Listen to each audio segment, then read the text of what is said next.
मुंबई को हमेशा उसका हक नहीं मिला।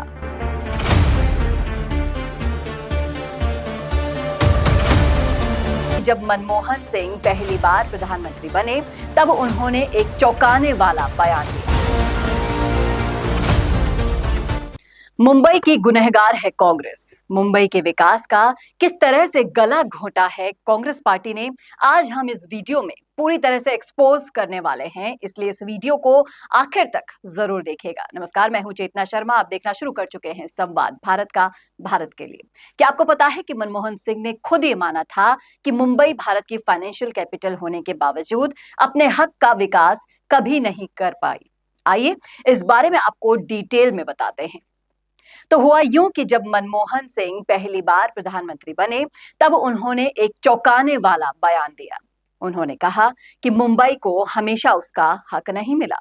यह कहना एक तरह से कांग्रेस की कमी को भी दर्शाता है, क्योंकि कांग्रेस के शासन में ही मुंबई को वो रिसोर्सेस कभी नहीं मिले जो मिलने चाहिए थे। दोस्तों, आपको ये जानकर हैरानी होगी कि 1950 के दशक से 1990 के दशक तक मुंबई का विकास रुक गया था, जबकि ये शहर रोजगार के लिए देश के हर कोने से लोगों को अपनी तरफ खींच रहा था। इसके इंफ्रास्ट्रक्चर में लगभग कुछ भी बदलाव नहीं आया। ये वाकई में आश्चर्यजनक बात है। मुंबई को जो भी पैसा केंद्र सरकारों से मिलने वाला था, वो दूसरों को दे दिया गया, और मुंबई को कांग्रेस सरकार ने कभी उसका पैसा दिया ही नहीं। और ऐसे कांग्रेस ने मुंबई का विकास हमेशा रोका है।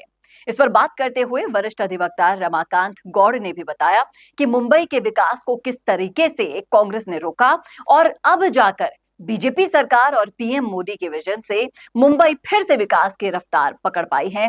आप खुद ही सुनिए उन्हीं की जुबानी। मुंबई शुरू से देश का एक प्रमुख शहर रहा है।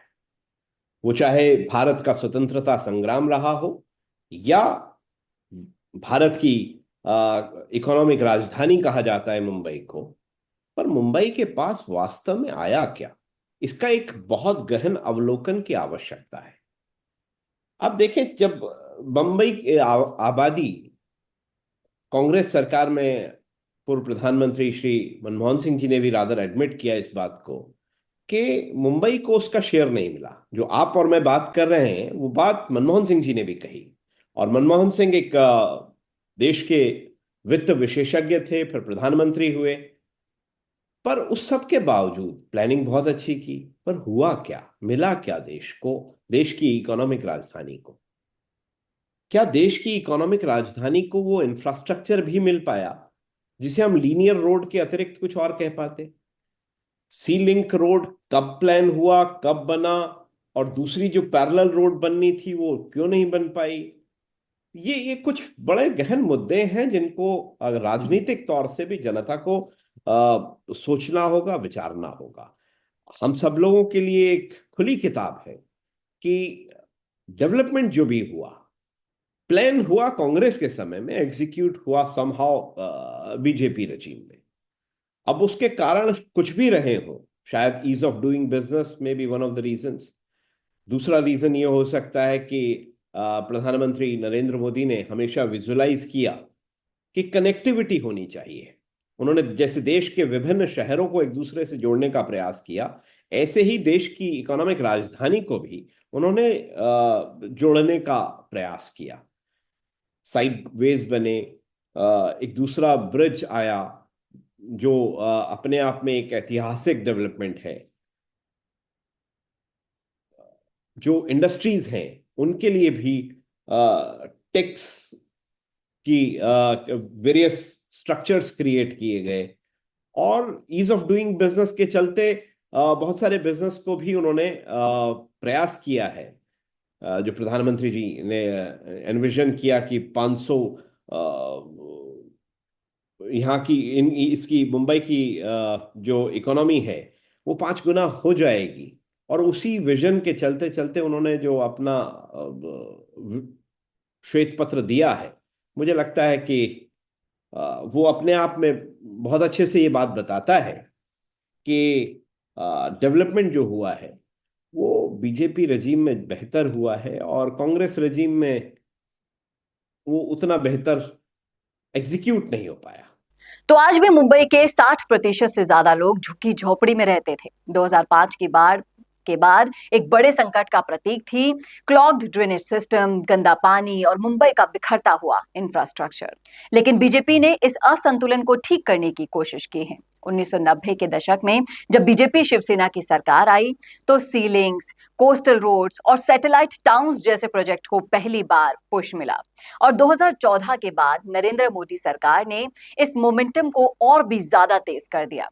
इसके बारे में अधिवक्ता और राजनीतिक मामलों के जानकार कार्तिकेय शर्मा ने भी कुछ यूं अपनी राय रखी। महाराष्ट्र में जिस तरह से महायुति गठबंधन ने काम किया है, भारतीय जनता पार्टी की सरकार जब से बनी है, तो महाराष्ट्र जो भारत की आर्थिक राजधानी भी कही जाती है, वहाँ पे विकास की गंगा बहाई गई।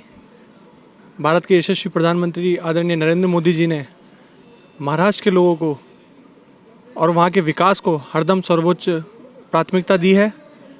जब कांग्रेस की सरकार थी तो तब तत्कालीन प्रधानमंत्री मनमोहन सिंह जी ने भी कहा था कि महाराष्ट्र का जो बकाया पैसा है वो ही कांग्रेस के द्वारा नहीं दिया गया है। कांग्रेस को ने महाराष्ट्र को पीछे रखने का काम किया है। और जहाँ तक बात है महाराष्ट्र के चुनाव की, तो निश्चित रूप से जो विकास वहाँ किया गया है महायुति गठबंधन के द्वारा, निश्चित रूप से भारतीय जनता पार्टी में चुनाव जीतेगी। 2014 के बाद की बात करें तो सेंट्रल गवर्नमेंट ने मुंबई के लिए बहुत सारे फंड्स और प्रोजेक्ट की घोषणा की। मेट्रो कॉरिडोर से लेकर कोस्टल रोड प्रोजेक्ट्स और सी लिंक्स, ये सब या तो कंप्लीट हो चुके हैं या फिर फुल स्विंग में हैं। अब सवाल यहाँ ये उठता है कि क्यों कांग्रेस की सरकार मुंबई के विकास को पुश नहीं कर पाई, जबकि उन्होंने दिल्ली और यूपी जैसी जगहों पर मुंबई का पैसा लगाया। सोचने वाली बात है कि नहीं, आप खुद सोचिएगा। कांग्रेस ने मुंबई को एक रेवेन्यू मशीन समझा, पर विकास पर कभी ध्यान ही नहीं दिया। मोदी जी कहते हैं कि मैं मुंबई को कोलकाता जैसा बनते नहीं देख सकता।